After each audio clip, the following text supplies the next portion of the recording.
The evening started like any other, with me sitting in the quiet solitude of my home office. Isabel was out, as usual, and I didn't expect her to be back before late. She had an uncanny way of filling her schedule, always leaving me with the faint hope that one day I'd figure out what exactly occupied her time. Deep down, though, I knew better. I should have seen it coming. From the moment we got married 2 years ago, Isabel had made it clear what she wanted from me. Stability, structure, a man who would handle the finances and keep her empire running smoothly. And me? I was happy to do it. I convinced myself that my love for her, this incredible, beautiful, intoxicating woman, would be enough to hold us together. But lately something was off. I could feel it, like a splinter in the back of my mind, growing more painful with every passing day. When I first noticed her slipping away, I told myself it was just the stress of her business trips. Isabel always seemed larger than life, and I admired her for it. But admiration isn't the same as understanding, and as much as I wanted to, I could never fully grasp her world. She was the face of our perfume empire, commanding attention with her elegance and charm. Meanwhile, I was the one working behind the scenes, crunching numbers and ensuring that the machine kept running. To her, I was reliable, a good husband in every sense of the word. But reliable wasn't enough. I wasn't enough. It's humiliating to admit, but my insecurities ate away at me. Isabel's beauty, her confidence, it all felt untouchable. Even at 45, she looked like a model, every detail of her appearance carefully crafted to perfection. And me? I was just a guy who happened to be lucky enough to marry her.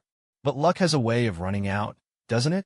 When Isabel left for her latest promotional tour, the doubts I'd been suppressing hit me like a freight train. I couldn't ignore the whispers in my head anymore. What if she wasn't just busy? What if she was with someone else? I hated myself for thinking it, but the idea clung to me like a shadow. I needed to know. I had to know. That's why I installed the cameras. It wasn't about spying, not really. It was about finding some kind of closure, one way or another. Either she was faithful, and I could finally stop torturing myself, or she wasn't, and I'd have the proof I needed to confront her. The cameras were discreet, hidden so well that even I struggled to remember where they were. They recorded everything from video to audio, uploading the footage to a secure cloud account that only I could access. At first, I told myself I wouldn't check them unless I had a reason to. But the temptation was too much. Every night after work, I found myself glued to the screen, flipping through the feeds from each room in the house. Nothing seemed out of the ordinary at first. Isabel was meticulous, as always, and there was no sign of anything suspicious. But that didn't stop the gnawing feeling in my gut. I tried to shake it off, to focus on our Christmas together. For a brief moment, it felt like we were reconnecting, like the spark we'd had in the beginning might still be there. But it didn't last. The minute we returned to work, Isabel changed again. She was distant, distracted, and every time she smiled at me, it felt forced. I wanted to believe her, to trust her, but the doubts wouldn't let me. When she asked me to visit our factory in China at the end of January, I didn't argue.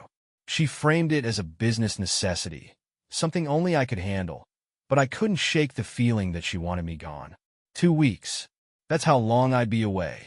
Plenty of time for her to invite someone else into our home, into our bed. I agreed to the trip, but I left with the small comfort of knowing the cameras would be watching. If she betrayed me, I'd know. But as I sat in the airport, waiting for my connecting flight to Beijing, my phone buzzed with a notification. The cameras had picked up motion. My heart stopped. I knew it was probably nothing, a stray shadow, maybe, or Isabel moving around the house. But something told me to check. I opened the app, my hands shaking as I scrolled through the footage. At first, everything seemed normal. The living room was empty, the kitchen dark.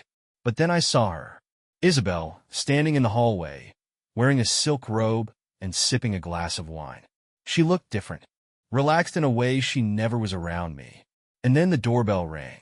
The pit in my stomach grew as I watched her open the door. A man stepped inside, tall and confident, holding a bottle of wine and a bouquet of flowers. Ryan. I recognized him immediately, the new accountant she'd hired a few months ago. I wanted to look away, but I couldn't. She smiled at him, a smile I hadn't seen in years. She took the flowers, touched his arm, and led him inside. I sat there in the airport, staring at the screen as my world fell apart. It felt like the air had been sucked out of my lungs, like I was drowning in a sea of betrayal. My wife, the woman I had trusted, loved, devoted my life to, was cheating on me, and she didn't even try to hide it. In that moment, I wasn't sure what hurt more, the betrayal itself, or the realization that she never thought I was worth the effort of deception. She knew I'd never measure up to the men she craved. I was just a placeholder, a means to an end, but I'm not a placeholder. I'm a man. And if Isabel thought she could keep playing me for a fool, she was wrong. I wasn't going to sit back and let her destroy me. If she wanted to ruin what we had, then fine. But she wasn't going to walk away unscathed. I put down my phone, my hand still trembling, and took a deep breath. I didn't know what I was going to do yet, but one thing was certain. This wasn't over. Not by a long shot. As I sat there in the cramped airplane seat, staring at my phone, my frustration reached a boiling point. The cameras, my last lifeline to understanding what was really happening at home, had suddenly stopped working. The app reported that everything was online, but all I could see was static, just useless white noise. I tried everything, resetting the server, toggling through every mode in the app, even activating features I'd never used before. Nothing worked. In my frustration, I jabbed at the phone screen repeatedly, nearly cracking it in my grip. It was as if the universe was mocking me, conspiring to ensure that I stayed in the dark. If this unbreakable system was failing me now, at the most critical moment, I demand my money back and chew out the company rep who sold it to me. But that wouldn't change what I suspected. Deep down, I already knew why the cameras weren't working. Isabel, or someone on her team, had found them. She always had a way of staying one step ahead. I tried to push the thoughts aside, telling myself it might just be a technical glitch, but the pit in my stomach told a different story. As the plane touched down in China, I couldn't shake the gnawing dread. Isabel was home, and I was thousands of miles away, powerless to see what she might be doing. I wanted to call her, but what would I say? Hey, honey, I just wanted to make sure you aren't screwing some guy in my absence. No, I couldn't let on that I was suspicious. Not yet. When I landed back in Jacksonville 2 weeks later, I wasn't expecting anyone to greet me. Isabel rarely did things like that. So, when I saw her standing there at the airport, running toward me in a crimson dress I'd never seen before, I froze. She looked breathtaking, as always, pearls around her neck, heels clicking on the floor. But something about her seemed off. She wrapped her arms around me, pressing herself close, and kissed me with a passion that felt almost staged. I missed you so much, Terry, she whispered, using the nickname she only pulled out when she wanted to sound especially affectionate. I smiled faintly, trying to match her energy. I missed you too, I said, though my tone betrayed my unease. Her behavior wasn't adding up. Isabel wasn't the type to miss anyone, least of all me. So, what was this sudden display of affection? Guilt? Or worse, manipulation? That night at dinner, I couldn't shake the feeling that something had changed. Isabel was attentive, affectionate even, but her eyes gave her away. I'd seen that look before. The guilt, the flicker of vulnerability she tried so hard to mask. She wanted me to believe everything was fine, that she was still the devoted wife I'd married. But I knew better. I wasn't surprised when Elena called me the next day. She sounded nervous, whispering into the phone as though someone might overhear her. Austin, can we meet for lunch? There's something important I need to tell you. Her tone told me all I needed to know. Whatever it was, it wasn't good. I agreed to meet her at Smithfield's Chicken, and as I sat in the corner booth waiting for her, I braced myself for what I was about to hear. When she walked in, I could see the hesitation in her eyes, the conflict she was wrestling with. She sat across from me, her hands fidgeting with her napkin. You'll probably think less of me after this, she began, her voice trembling slightly.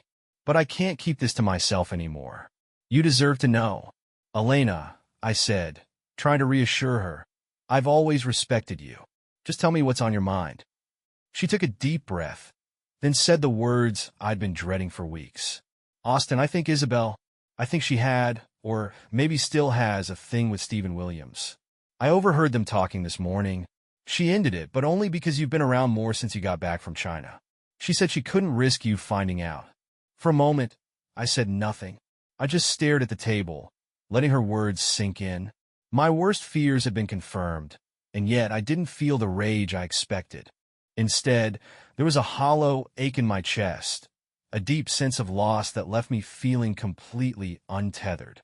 Austin, Elena pressed. Aren't you angry? Don't you want to confront her?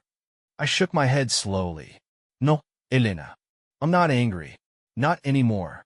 She looked at me, bewildered. How can you not be angry? She betrayed you. She's been lying to you. I met her gaze, my voice calm but firm. Because I knew who Isabel was before I married her. I knew about her lifestyle. I let myself believe that she'd changed, that she wanted the same things I did. But I always had doubts. Elena's face softened as she realized the weight of what I was saying. So, what are you going to do now? I'm going to come up with a plan, I said evenly. A plan to get out of this marriage and take back some control of my life. But I'm not going to make a scene. I won't give her the satisfaction of knowing how much this hurts. Elena nodded slowly, her expression a mix of sympathy and admiration. You're a better man than most, Austin. I smiled faintly. No, I'm just a man who's had enough. As we finished lunch, I felt a strange sense of clarity. For the first time in weeks, I wasn't consumed by doubt or suspicion. I knew the truth now, and while it hurt more than I could have imagined, it also set me free. Isabel might have thought she could control me, but she was wrong. She underestimated the strength of a man pushed to his limits. This wasn't over. Not by a long shot. I sat in my study, staring at the screen, my pulse pounding in my ears. The cameras, which Isabel, or rather Zoe, as she preferred to be called, thought she had outsmarted, were still working. I had reprogrammed them to transmit on multiple frequencies, bypassing the jamming device her security team had so smugly installed. For weeks, I had played the part of the quiet, unsuspecting husband, biding my time, waiting for her to slip. Tonight she did. I watched everything unfold with a mixture of vindication and heartbreak. Stephen Williams, the cocky junior accountant she had dragged into this mess, had entered my house with a grin that made me want to reach through the screen and wring his neck. The way she welcomed him, so casual, so dismissive of me, of our marriage, was a knife to my gut. They disappeared into the bedroom, and for a moment, I considered turning off the feed. But I didn't. I couldn't. I needed to see this through. When Zoe gave Stephen the rules, how he was to leave as soon as she was done with him, I almost laughed. The irony of her trying to assert control in the middle of her own betrayal wasn't lost on me. She thought she was the puppet master, pulling the strings of her foolish young lover while keeping me in the dark. But tonight, she'd learned the truth. Tonight, she'd realized just how far I was willing to go to show her that actions have consequences. I saw it happen in real time. Stephen, grumbling about being ordered out, leaned down to retrieve something under the bed. Then the trap snapped shut. The sound of metal slicing through flesh made me flinch, even from the safety of my office. Stephen's screams pierced through the speakers, a chilling confirmation of what I had done.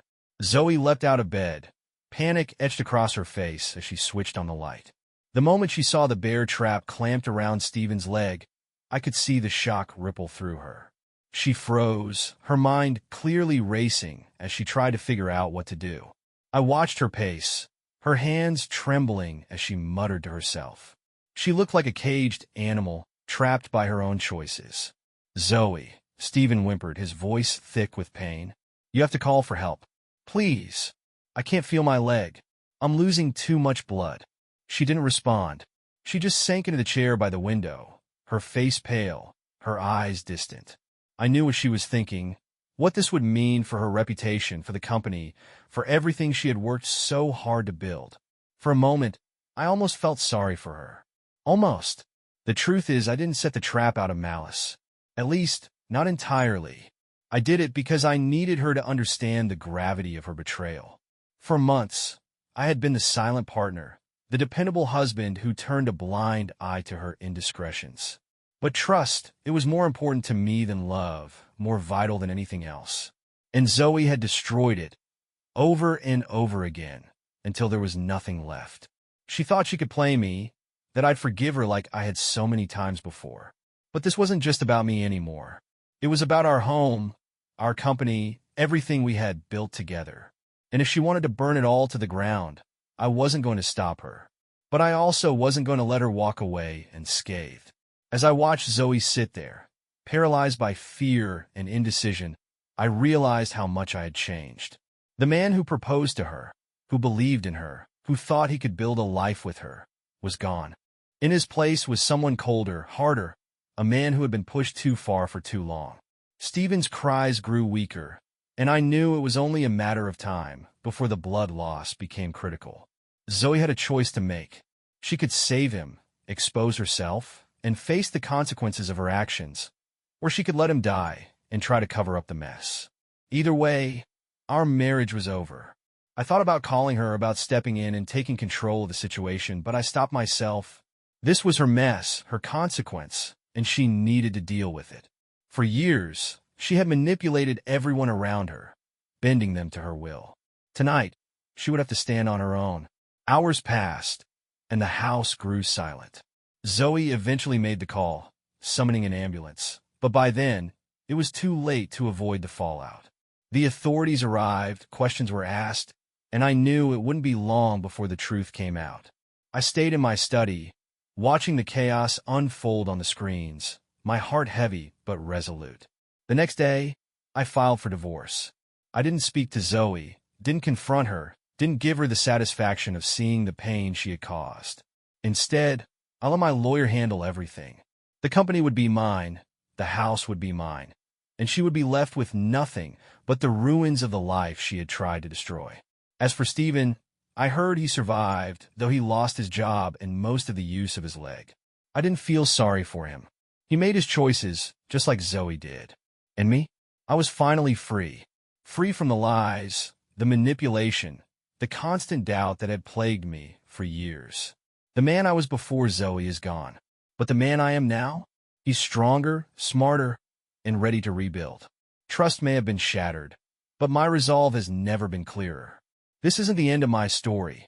It's just the beginning. As I sit here today, replaying the events of the past few months in my mind, I'm still grappling with how everything unfolded. The moment I saw Zoe standing there in our bedroom, holding that gun with such icy detachment, I realized just how far apart we'd grown. The woman I once loved, the one I thought I could trust, had become a stranger, a master manipulator whose selfishness knew no bounds. Stephen's screams from the bear trap still echo in my ears. I didn't feel any joy or satisfaction watching him writhe in pain. No, it was something far colder. A quiet vindication, perhaps, that their betrayal had finally caught up with them. But there was no real victory in it.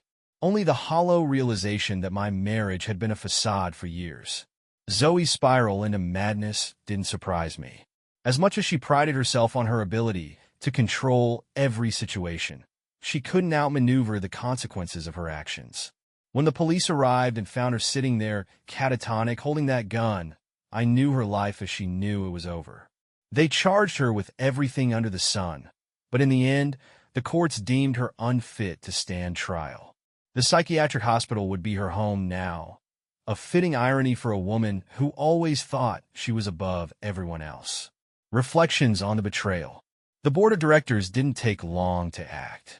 They wanted to distance the company from the scandal as quickly as possible, and I made sure to position Elena as the new CEO.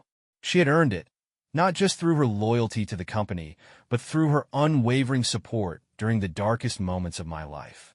Watching her step into that role with grace and competence reminded me that not all relationships are built on lies. Zoe's affair with Stephen was the final straw, but it wasn't the root of our problems. Looking back, I see now that our marriage was doomed from the start. Zoe never truly wanted a partner. She wanted a tool, someone to support her ambitions without demanding anything in return. I let myself believe her lies because I wanted to, because it was easier than admitting the truth.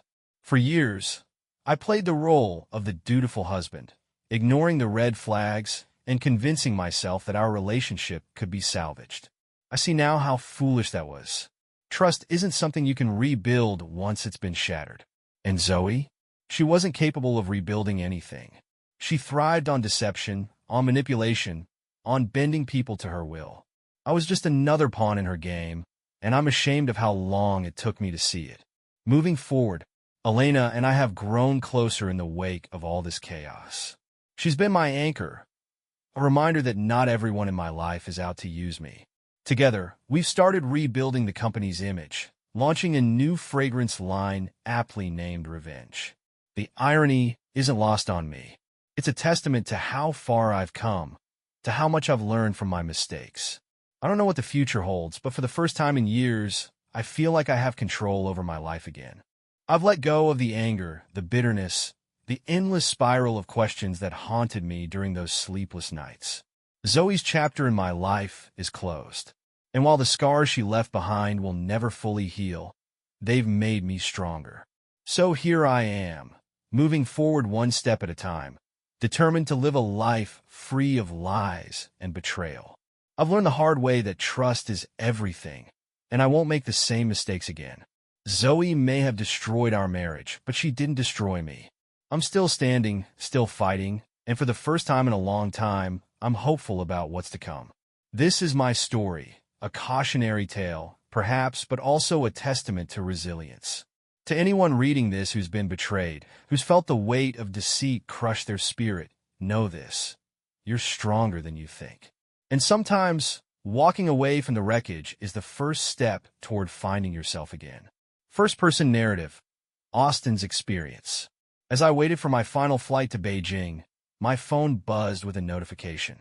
It was from the home surveillance app, a signal from the cameras. My heart quickened. This was why I'd installed them. To know. To finally put an end to the doubts that had haunted me for months. But as I opened the app and pulled up the feed, all I saw was static. White noise. I swiped through every camera feed, each one showing the same blank signal.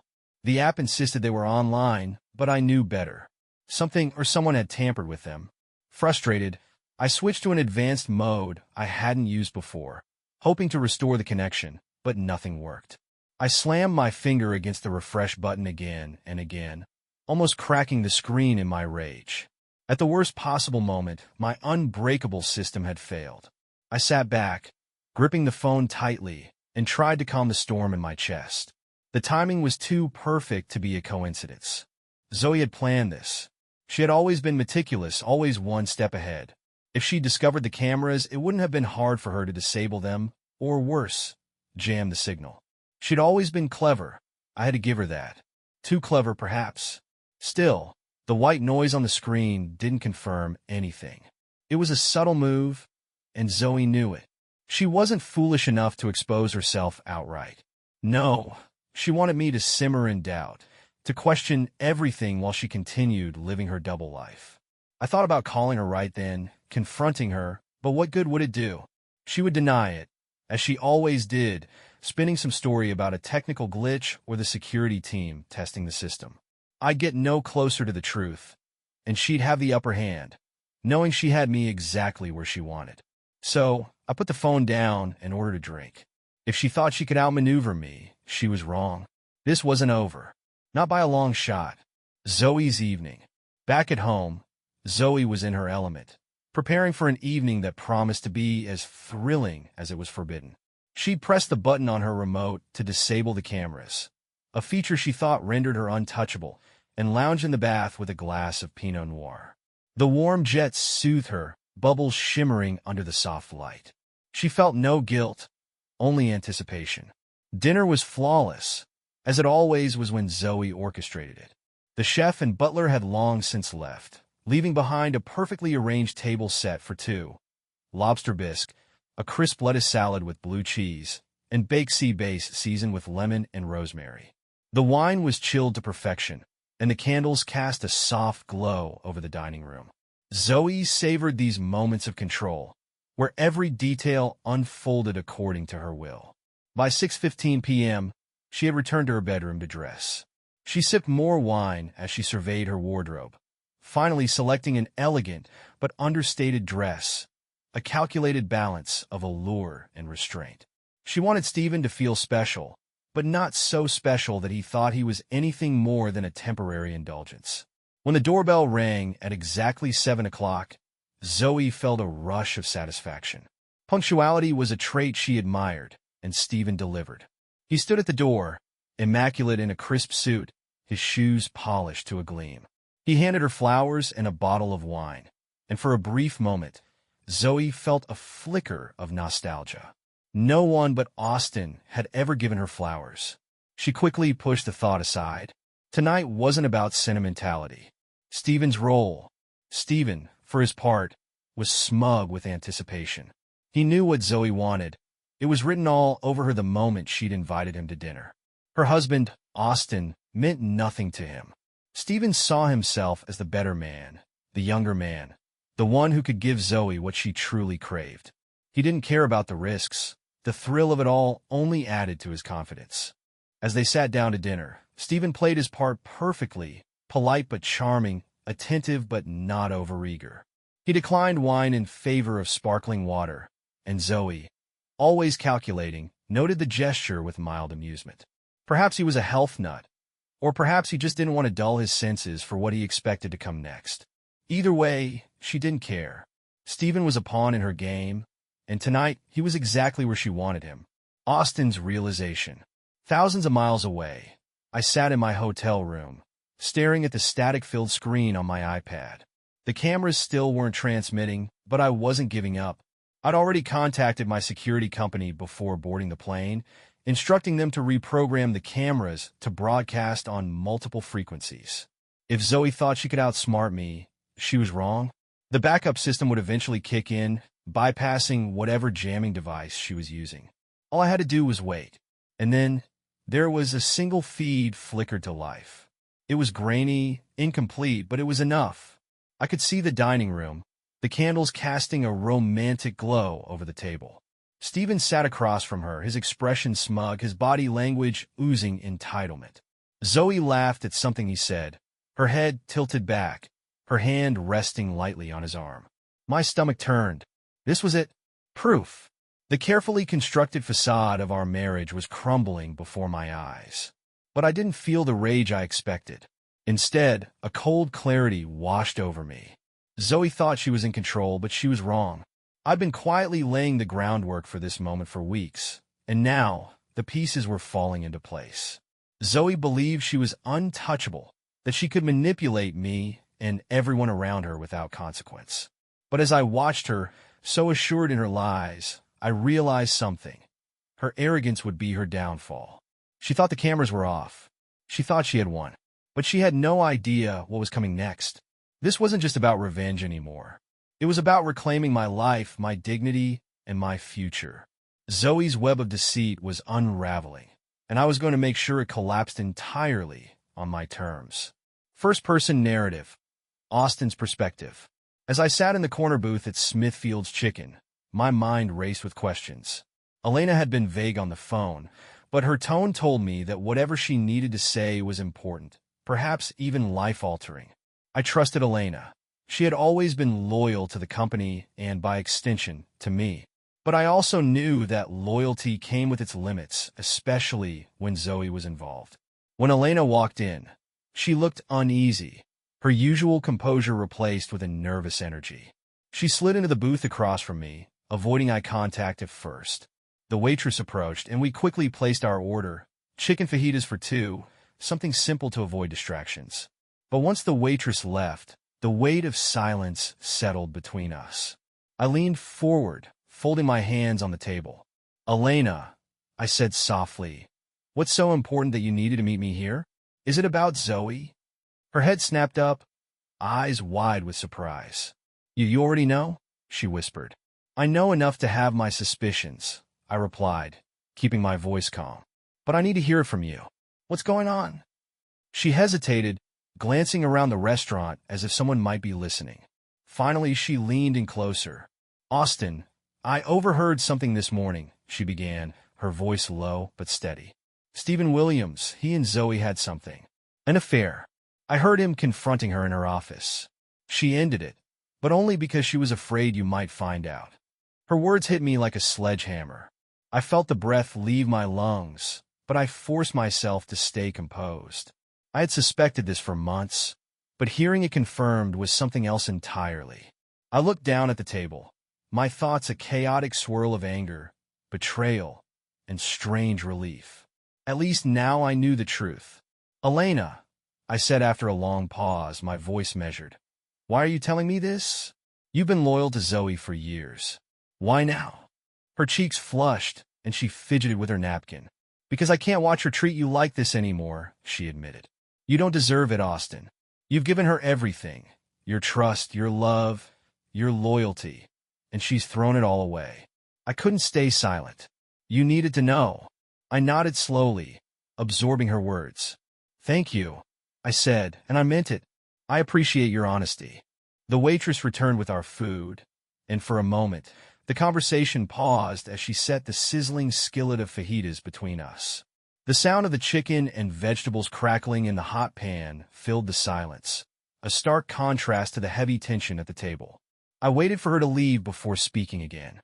"Elena," I said, meeting her gaze, "what else did you hear?" She hesitated, then sighed. "Steven said something about your cameras. He told Zoe he knew about them.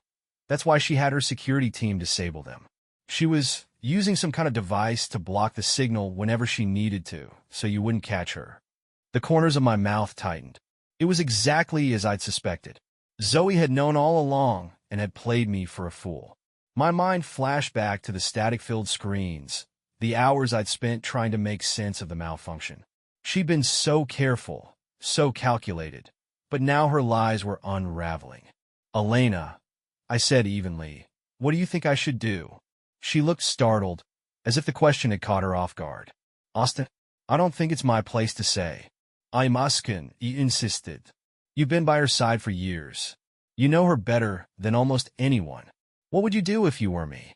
She hesitated, then looked me in the eye. "If I were you, I'd leave. Zoe isn't going to change, Austin. She's always been this way. Charming, manipulative, selfish. She takes what she wants without thinking about the consequences. And she'll keep doing it as long as she thinks she can get away with it." Her words stung, but I knew they were true. Zoe had always been a chameleon, adapting to whatever environment suited her needs. I'd believed her when she promised me she was ready to settle down, to build a life together. But that belief had been my biggest mistake. I took a sip of my drink, letting the cold liquid soothe the lump in my throat. "Thank you, Elena," I said quietly. "You've given me a lot to think about." She nodded, her expression softening. "Whatever you decide, Austin, just know that I'm here. For you, for the company. You're not alone in this." As I drove home that evening, my mind was a storm of conflicting emotions.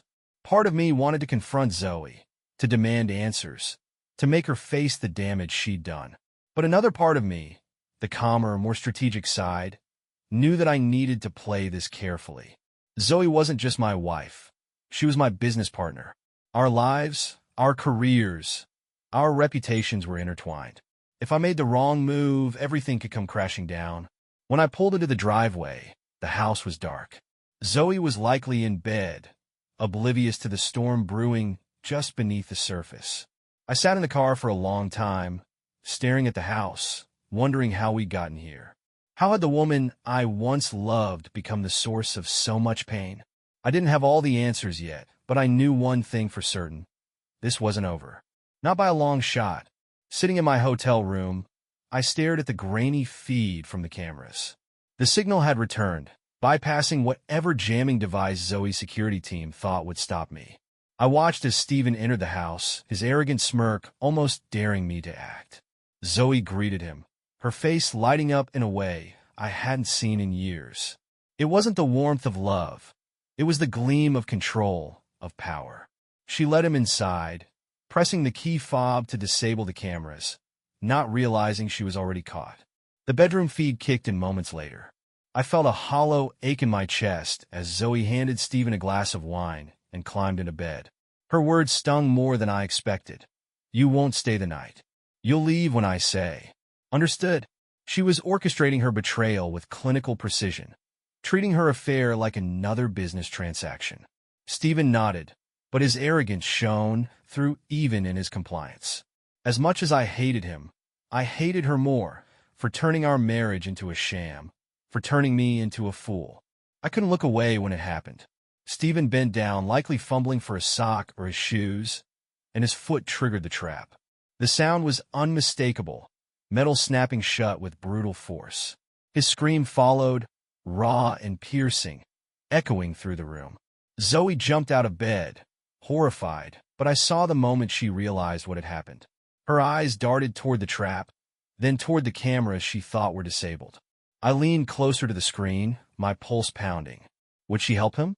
Would she call for an ambulance? Or would she let him bleed, trapped and powerless, like she had done to me? "Zoe, please," Stephen begged, his face pale with shock. "I need a hospital. I can't feel my leg." She froze, her hand trembling as she set the wine glass down. For the first time, I saw panic in her eyes. Not the panic of concern for him, but the panic of someone realizing her world was falling apart. If she called for help, the trap would be discovered, and questions would be asked. If she didn't, Stephen might die. For a moment, I thought she might do the right thing. Then she sank into the chair, burying her face in her hands.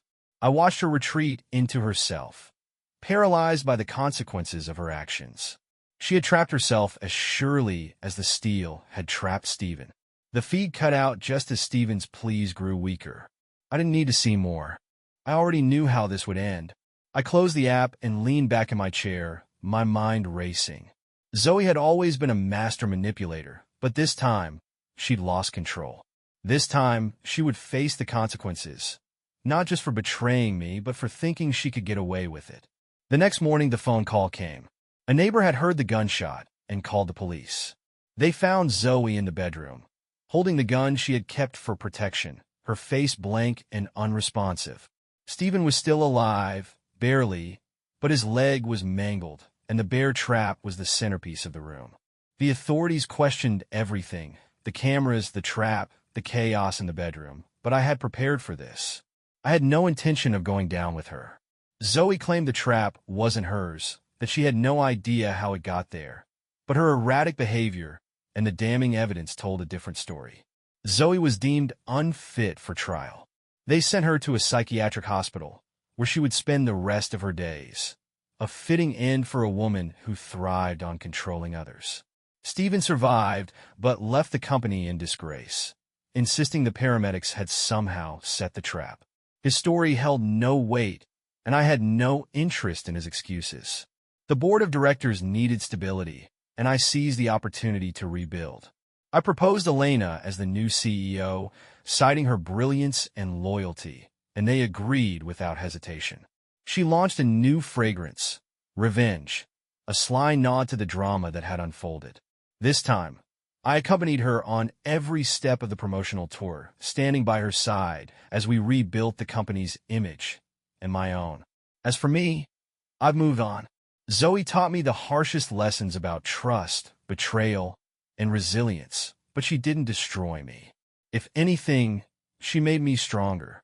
I won't deny that there are scars, emotional wounds that may never fully heal.